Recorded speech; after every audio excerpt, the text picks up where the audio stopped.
Lead with the ass. 2024. Year of the ass.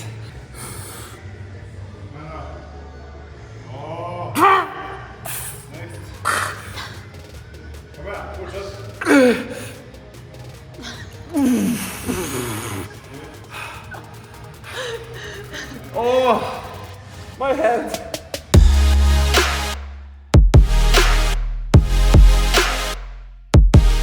Huge shout out to Mr. Awesome for becoming a Trainerds Patreon. You rock. For me, one of the most fun and interesting aspects of training is finding out your weaknesses.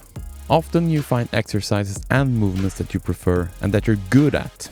You train that for a while, you think that exercise is a complete leg exercise, but it shows that it was way more focusing on the front side of your legs, leaving your behind a bit in the dust. This has happened to me several times. I've often trained big compound movements like squats and deadlifts. And now when the progression has kind of slowed down, I can start to analyze where my weak points are. And I have figured out two big areas that are the first to fail me every time. The backside of my legs and ass, plus my grip strength.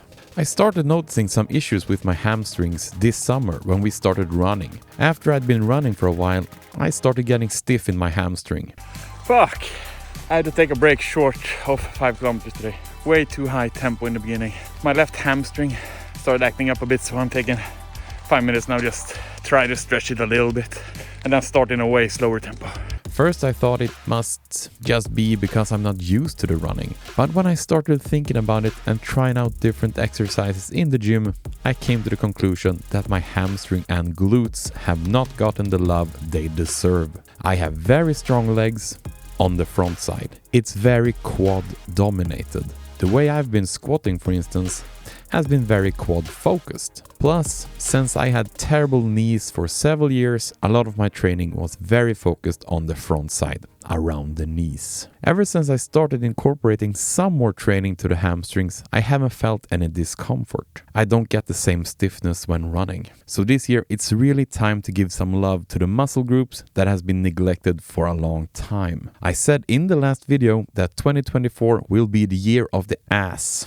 And yes, there will be a lot of focus on the glorious behind. But it also means, in general, a year filled with finding and correcting weak points in order to become stronger and more functional in the entire body. So let's dive into some of the new fun exercising that has been going on lately. I've added box squats to routines regularly.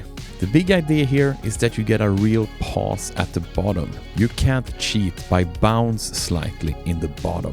And in order to get up from sitting completely still, you really need to activate the entire lower body. I feel I get a whole lot more activation and connection with my hamstrings this way. My high hopes for this is that it will only aid my regular squat as well. I am hoping to bust my personal best in squat this year.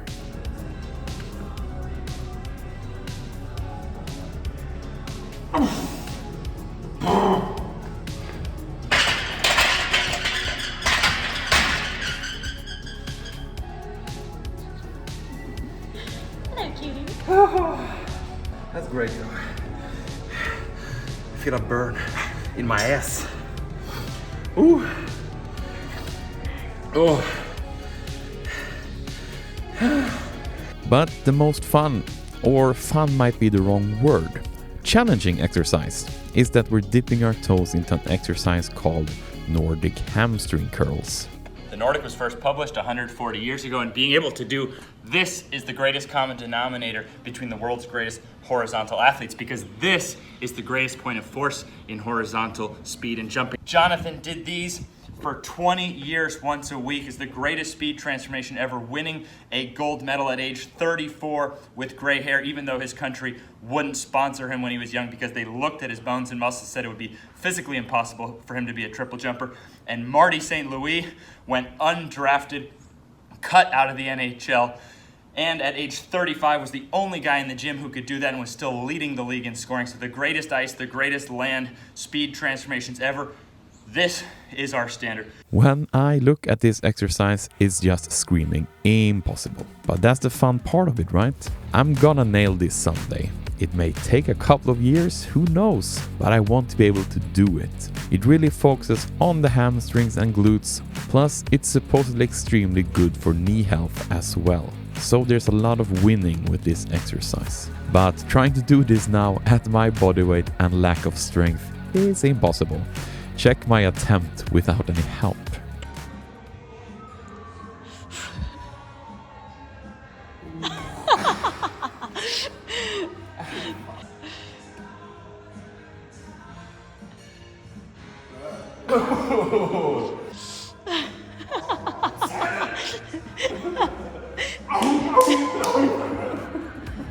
There's no chance in hell I can do it at the moment, but me and Theresia have trained this for a couple of weeks with some resistance bands, giving us some much needed support. And we really focus on doing it pretty slow and controlled, really feeling the muscle activation. And my oh my, does this thing burn.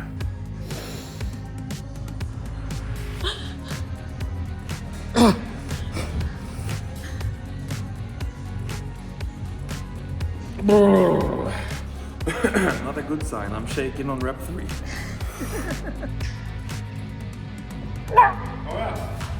Kör då!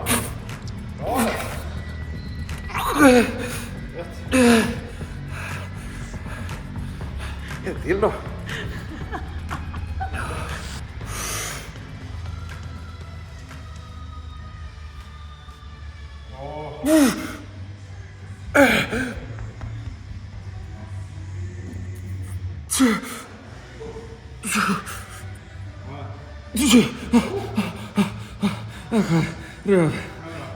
Lead with the ass.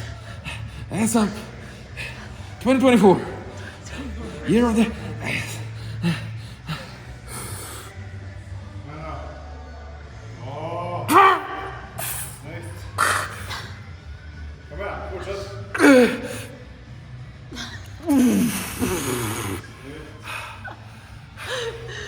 Oh, my head.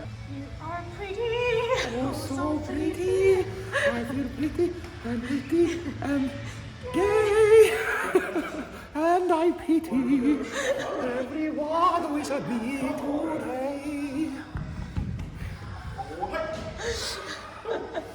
Whoa. There. What an ass. And this is only 2 examples of exercises we've added. You will get to see more and more being featured here on the channel in the upcoming months. It feels really promising. Before we get to the next problem area, I just want to show some footage I got very proud of when training on my handstand push-up. First off, I'm training on just getting my legs up in a more slow and controlled fashion.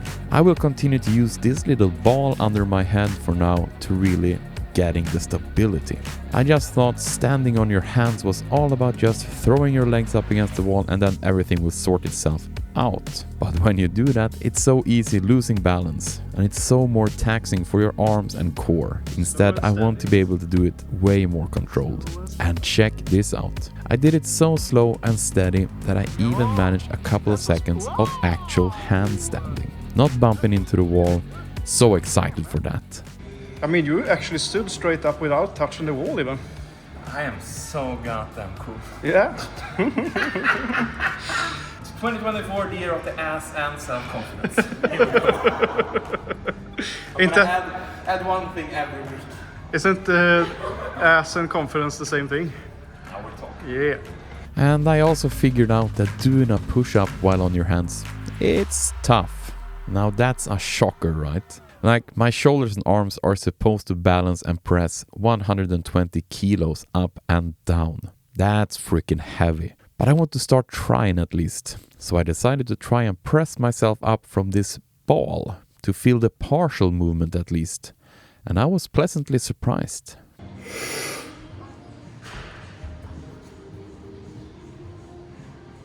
Oh, fucking hell! Snyggt. Seriöst. Fan vad starkt. My God.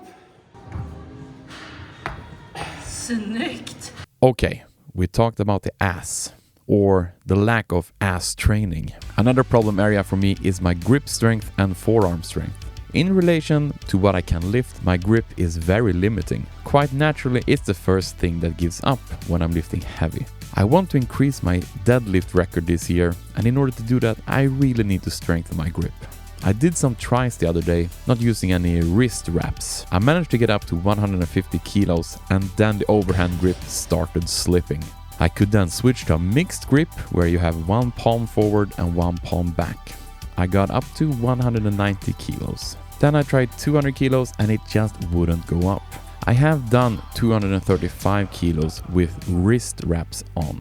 And just notion that I can lift 235 kilos with wraps and barely do 150 kilos with conventional grip tells me I really need to train my grip. And getting a stronger grip will aid me in a ton of exercises. First and foremost the deadlift, but if I ever want to be able to do upwards to 10 pull-ups in a row, I really need a better grip, since I start losing the grip just after 15 or 20 seconds on the bar. I have started to implement some of my favorite exercises that have been neglected for a while. An example of this is farmer's walk. Love this exercise. Extremely good for the grip, but also almost the entire body. Another fun thing I tried the other day is just lifting this thicker barbell. It's a barbell that your hands can't really reach around, and it weighs 35 kilos. I just lift it and I hold it for as long as I can. And I got some serious pump in my forearms, so that must be a very good sign. And while we're on the topic of grip and deadlifts, if you followed the channel for a while, you might know that Theresia broke her wrist like 6 months ago. Then after a couple of months, when it was all supposed to be healed, a tendon in her hand snapped, so she needed surgery. So it's been months and months of casts and wrist supports and doing very limiting training with the hand. She has not been complaining at all, just stuck with the training, keeping up the habit. But now she's slowly getting back to being able to use both her hands properly again. And just the sight of her doing some heavy deadlifts again brought such a smile to my face. I'm so impressed with her attitude these almost 6 months of injury and surgery.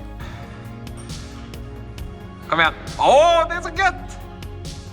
Ja! Woo-hoo-hoo-hoo!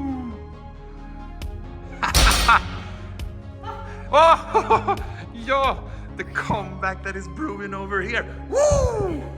The year of the ass and self-confidence has started. Do you have any specific goals or any areas that you're wanting to improve in your training this year? Please write a comment to let us know. Now, thank you all for following along on this journey. I hope to present to you a glorious buttocks in the future. Whatever it is you're doing, I know you will crush it. Do you know why? Because you're so goddamn awesome, my friend. Woo-hoo!